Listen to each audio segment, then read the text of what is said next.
नमस्कार किसान भाइयों, एक बार फिर से बहुत बहुत स्वागत है आपका हमारे YouTube चैनल खेती विद दीपक में। किसान भाइयों, मैं आपका दोस्त दीपक नागर और कृषि मार्गदर्शक आज फिर हाजिर हूँ। और आज की हमारी चर्चा भी हमारे टेक्निकल एग्रीकल्चर परिवार के लिए बहुत ही महत्वपूर्ण है। आज हम बात करेंगे हमारी अन्नपूर्णा, हमारी धान की फसल के एक बहुत ही खास और महत्वपूर्ण चरण की गौब अवस्था, जिसे हम ब्रूटिंग स्टेज भी कहते हैं। क्या आपने कभी सोचा है कि जब धान का पौधा इतना हरा भरा और स्वस्थ दिखता है, तब भी उसमें अंदर भविष्य की पूरी उपज छुपी होती है। ये एक ऐसी अवस्था है जिसमें की गई एक छोटी सी चूक भी हमारी साल भर की मेहनत को बर्बाद कर सकती है। किसान भाइयों, इस अवस्था को समझने के लिए एक उदाहरण लेते हैं। आप सब जानते हैं कि जब कोई महिला गर्भवती होती है तो उसे कितनी अतिरिक्त पोषण और देखभाल की जरूरत होती है। उसे कैल्शियम, आयरन और विटामिन जैसे कई पोषक तत्व चाहिए होते हैं ताकि माँ और गर्भ में पल रहे शिशु दोनों स्वस्थ रहें। अगर इस समय पोषण में कोई कमी हो जाए तो बच्चे का विकास अधूरा रह सकता है। ठीक इसी तरह हमारी धान की फसल की गौप अवस्था में उसके लिए गर्भावस्था जैसी होती है। इस समय पौधा अपनी पूरी ऊर्जा और ताकत बाल्या को बनाने और उनमें दाने बढ़ने में लगा देता है। ये वो समय है जब उसे सबसे ज्यादा पोषण की जरूरत होती है। यही वजह है कि आज हम जान लें कि इस अवस्था में हमें क्या करना चाहिए और क्या नहीं करना चाहिए। तो किसान भाइयों, वीडियो की शुरुआत करें उससे पहले आप सभी से निवेदन है कि अगर आपने अभी तक हमारे YouTube चैनल खेती विद दीपक को अगर सब्सक्राइब नहीं किया है तो आप हमारे YouTube चैनल खेती विद दीपक को सब्सक्राइब कर लीजिए। और किसान भाइयों, वीडियो को लाइक कीजिए और शेयर भी करना ना भूले किसान भाइयों। तो किसान भाइयों, आज की इस वीडियो में हम बात करेंगे धान की गर्भावस्था के बारे में। उस समय हमें कौन सी चीजों का विशेष रूप से ध्यान रखना चाहिए, कौन सा फर्टिलाइजर डालना चाहिए, कौन सा कीटनाशक, कौन सा फंगिसाइड डालना चाहिए, इन सभी के बारे में आज इस वीडियो में हम बात करेंगे। तो किसान भाइयों, आप वीडियो को पूरा कंप्लीट देखिएगा।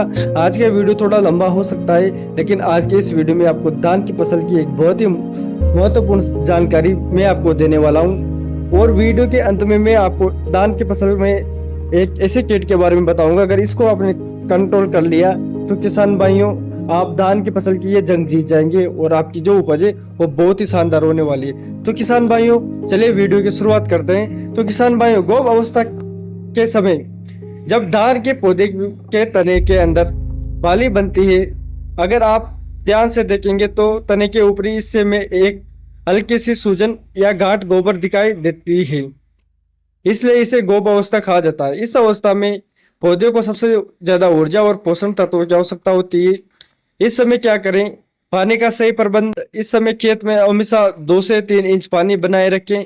पौधे को अपनी जड़ों के माध्यम से पोषक तत्व खींचने के लिए पर्याप्त नमी की आवश्यकता होती है। पर्याप्त पानी न सिर्फ पोषक तत्वों को घोलता है बल्कि फसल को तापमान के उतार चढ़ाव से भी बचाता है। पोषक तत्वों की सही आपूर्ति। ये वो समय है जब पौधे को मुख्य रूप से फास्फोरस और पोटेशियम की जरूरत होती है। ये दोनों तत्व बाली में दानों की संख्या और उनके वजन को बढ़ाते हैं। याद रखिए, इस समय किया गया सही पोषण आपकी पैदावार को कई गुना बढ़ा सकता है। सूक्ष्म पोषक तत्व बोरोन और जिंक जैसे सूक्ष्म पोषक तत्वों का उपयोग करना बहुत जरूरी है। इनकी कमी से दानों का बढ़ना अधूरा रह सकता है। तो किसान भाइयों, अगर हम बोरोन नहीं डालेंगे तो हमारी फसल में परागण अच्छी तरह से नहीं होगा। परागण अगर अच्छी तरह से नहीं होगा तो जो हमारी बालियां हैं उनमें दाने अच्छी तरह से नहीं बन पाएंगे। तो इसलिए हमें इस समय बोरोन और कैल्शियम का भी स्प्रे करना बहुत ही ज़्यादा जरूरी होता है, क्योंकि पौधे को इन तत्वों की, जो सूक्ष्म पोषक तत्व हैं, उनकी ज़्यादा आवश्यकता होती है। तो किसान भाइयों, इस समय इनका स्प्रे करना बिल्कुल ना भूले किसान भाइयों, जिससे आपकी मेहनत पर पानी नहीं फिरे किसान भाइयों। तो किसान भाइयों, नाइट्रोजन का अधिक उपयोग इस अवस्था में, यूरिया या किसी भी तरह के नाइट्रोजन युक्त उर्वरक का ज्यादा इस्तेमाल ना करें। अतिरिक्त नाइट्रोजन पौधे को सिर्फ लंबा और हरा भरा बनाएगी, लेकिन बाली में दाने कम बनेंगे। इससे फसल पर बीमारियां, खासकर ब्लास्ट का खतरा भी बढ़ जाता है। खेत को सूखने ना दें। पानी की कमी से बाल से सकती और दाने खाली रह सकते हैं।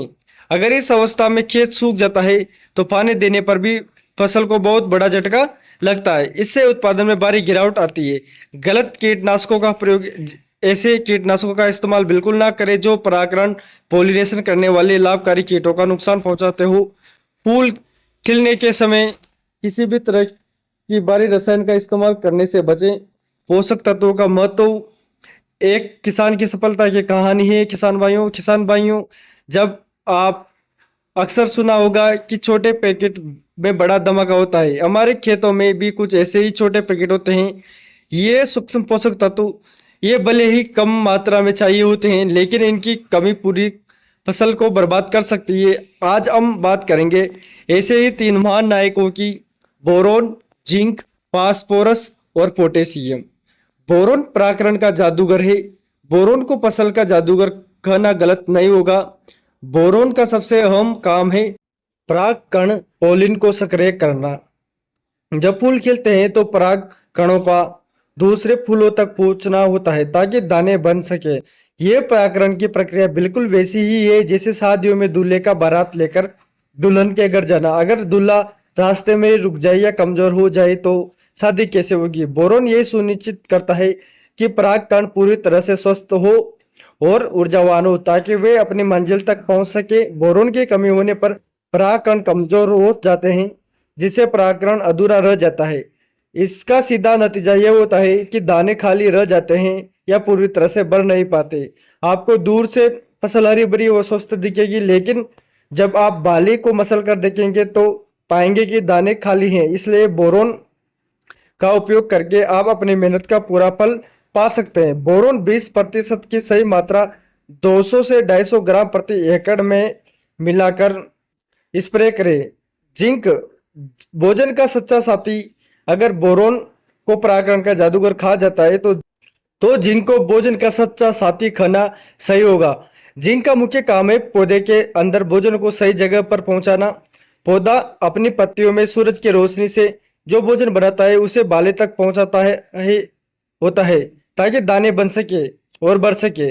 जिंक कई एंजाइमों का एक महत्वपूर्ण हिस्सा होता है जो इस भोजन को बनाने और उसे पौधे के अलग अलग हिस्सों में भेजने का काम करता है। अगर जिंक की कमी हो जाती है तो भोजन पौधे के अंदर ही अटक जाता है। जैसे किसी हाईवे पर ट्रैफिक जाम लग जाए तो गाड़ियां अपनी मंजिल तक नहीं पहुंच पाती। इसी तरह भोजन का परिवहन रुक जाता है जिससे बाली में दाने छोटे और कम वजन के बनते हैं। ये याद रखें कि जिंक की कमी से धान की फसल में अक्सर खीरा रोग हो जाता है जिसमें पत्तियां पर भूरे रंग के धब्बे और डीडीएच आ जाते हैं।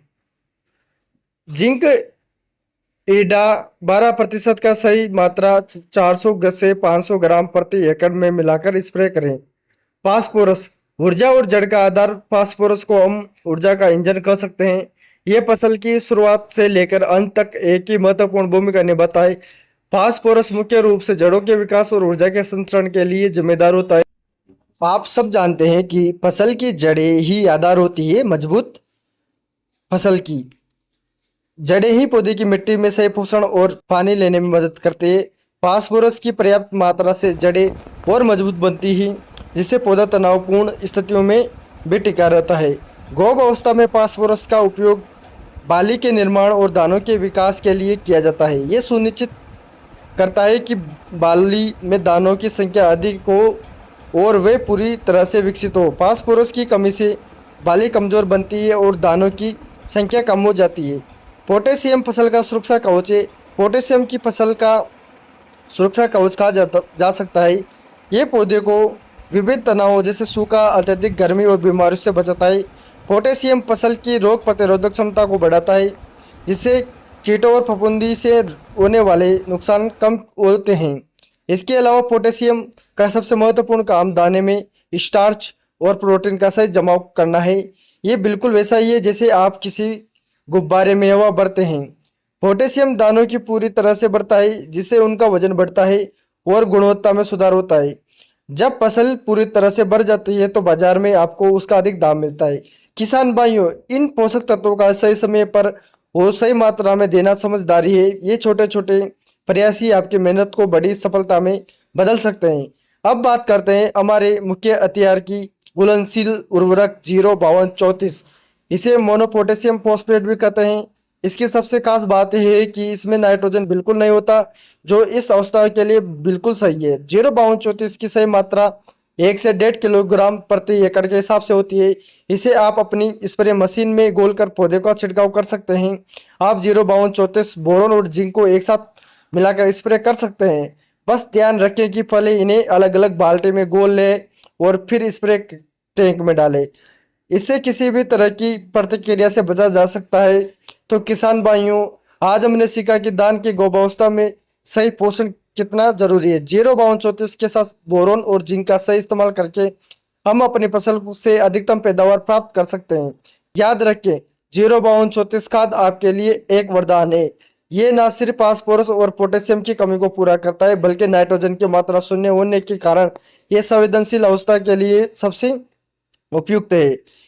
ये खाद धान के दानों को चमकीला और मजबूत बनाता है। इसका उपयोग करके आप अपनी फसल की गुणवत्ता और पैदावार दोनों बढ़ा सकते हैं। इस जानकारी को अपने साथी किसानों के साथ जरूर शेयर करें। तो किसान भाइयों, ये तो हुई बात गोप अवस्था में हम कौन से फर्टिलाइजर हम इस समय डाल सकते हैं। लेकिन किसान भाइयों, इसके साथ साथ हमें और भी बहुत सारी चीज़ों का इस समय ध्यान रखना होता है। इस समय हमारी जो धान की फसल है उसमें किसी भी प्रकार का कोई कीट ना लगे, जैसे पत्ता लपेटक हुआ, सुंडी हुआ या बीपीएच हुआ, उनका भी हमें रोकथाम करना है। तो उनकी दवाइयाँ भी हम इनके साथ में मिला सकते हैं। और किसान भाइयों, जैसे कोई इस समय बीमारी लगती है, शीत ब्लास्ट हुई या ब्लास्ट हुआ या फिर और भी कोई बीमारी होती है, नेक ब्लास्ट, हल्दिया रोग, इन सब बीमारियों से भी हमें अपनी फसल को बचाना है। तो इनका भी समय समय पर हमें स्प्रे करना है, ताकि ये बीमारियों से भी हमारी फसल को नुकसान नहीं हो। तो किसान भाइयों, आज के इस वीडियो में हमने धान की फसल में जाना कि धान की फसल में किस तरह से परागकरण होता है और परागकरण में कौन सा उर्वरक, कौन सी दवाई उसमें बढ़िया काम करती है, ये आज के वीडियो में हमने जाना। साथ के साथ में जिंक किस तरह से काम करता है, फास्फोरस किस तरह से काम करता है, पोटेशियम किस तरह से काम करता है, इन सब चीज़ों के बारे में हमने बारीकी से आज की इस वीडियो में जाना। तो किसान भाइयों, आज की इस वीडियो को आप कंप्लीट देखिएगा और इन चीज़ों को अपने धान की फसल में ज़रूर अपनाइएगा।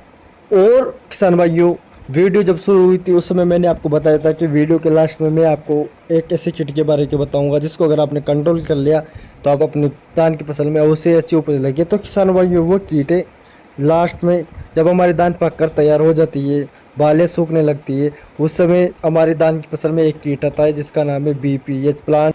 किसान भाइयों, बीपीएच को हम बुरा माहो भी कहते हैं और भी बहुत सारे नामों से जाना जाता है, लेकिन नाम कोई भी हो, लेकिन इसका बहुत ही खतरनाक नुकसान होता है।